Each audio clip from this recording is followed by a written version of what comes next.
I wanted to respond to the comments about the Keystone XL pipeline, because I think it's quite profound, actually, and worth looking at it a bit more closely. Just a few years ago, it was taken for granted that this pipeline was going to be built, and that it was going to provide enough environmental destruction to take us over the tipping point on climate change.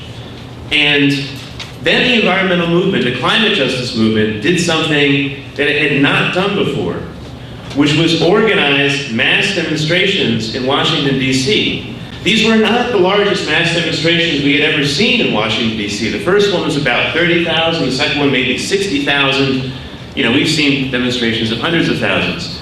And this year, even though there was not a demand for the Keystone XL, we had a demonstration of 400,000 people in New York City. But the only demand that has been made nationally around climate justice, around big demonstrations, has been the Keystone XL, which means that for Obama, it is clearly a touchstone, and he has to consider whether or not which side he's going to look like he's on climate justice. And so it's very clear that without this national pressure through mass demonstrations, we would not now be looking at the prospect of Keystone XL being shut down. Unfortunately, the demonstration in New York did not put forward any other demands. There was no demand for ending of fracking, for transitioning to 100% renewable, or for jobs, as people have raised on the panel today.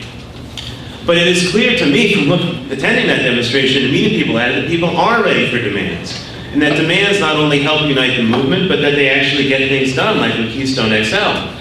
So I think here in Connecticut, and also regionally, we should do what we can to lead on this question and take the example of the New York March, the Keystone XL March, and organize our own mass demonstrations, either in Connecticut or regionally. The folks who are doing some excellent work in Massachusetts, right just north, in Rhode Island, in New York.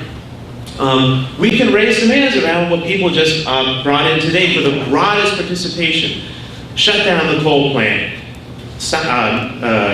ban on fracking, stop these pipelines that are going through, and 100% renewable energy with a just transition for coal workers. This is just one possible way. I'm sure if we have more discussions, we'll get clearer on the demands, but I think it's quite clear that we have people who've been advancing these demands. We have a lot of clarity in this state, and we have the potential for a movement that could be something of an example for the rest of the country, so that the 400,000 people in New York City was not the end of the climate movement, but just the beginning, and the beginning of the sharpening of the politics and the broadening of the participation.